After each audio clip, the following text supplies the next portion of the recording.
Hello everyone, my name is David Lee. I'm an elementary STEM specialist at Singapore American School. In this video, I want to share with you what my students have been doing in the Design Thinking Club earlier this year. Before the club session, I sent out a survey to all the teachers to find out if they had any problems that needed to be tackled. One kinder teacher, JENA Hutchinson, revealed that her students were using the Seesaw app, a digital learning journal on the iPad, to post their learning through creative tools. Many posts requiring her students to record their voices. She explained that her students needed a way to record their stories and talk about their posts in a classroom environment.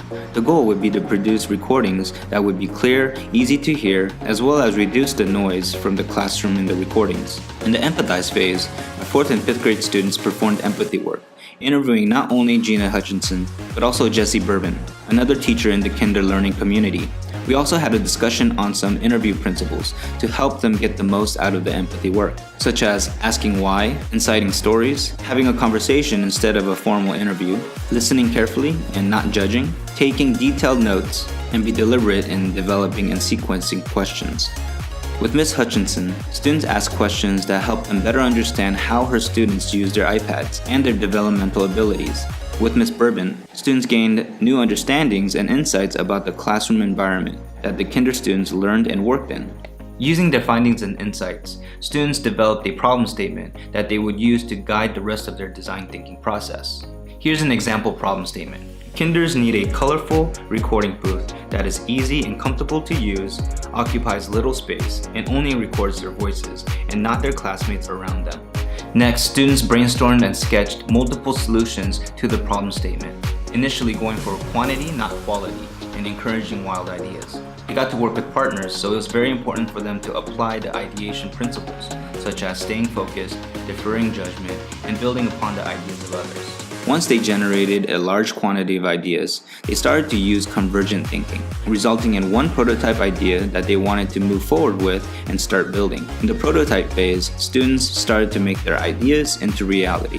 They also got to test out their own prototypes to see if it resulted in better, clearer recordings. First recording themselves without their prototype, then recording themselves with it, and then finally comparing the two recordings. Due to scheduling issues, my students weren't able to actually observe the kinders using their prototypes during the testing phase.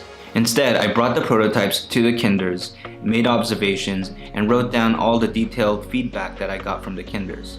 I relayed the feedback back to my students so that they would be able to make some modifications. I then took their prototypes back to the kinders for them to use. Sadly, only one prototype worked really well. It actually improved the recording and canceled out the sounds around the classroom, but the rest did not. I think if I was to do this design challenge again for the Design Thinking Club, I would definitely have students explore more exemplars during the empathize phase, since research is an important part of empathy work.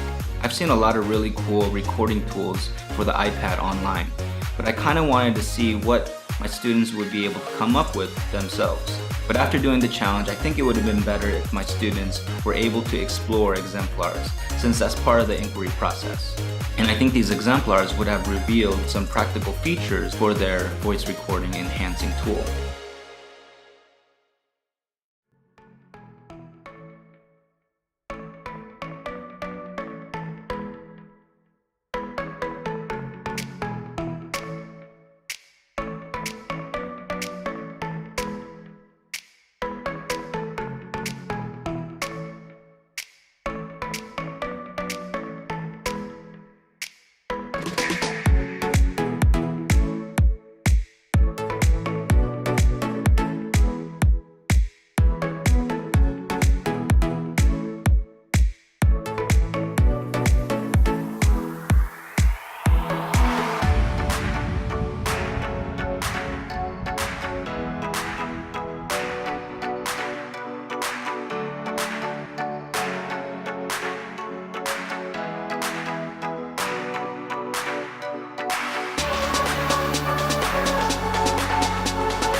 Thank you so much for watching. If you're interested in learning how design thinking can empower your students to become creative problem solvers, please check out my book, Design Thinking in the Classroom.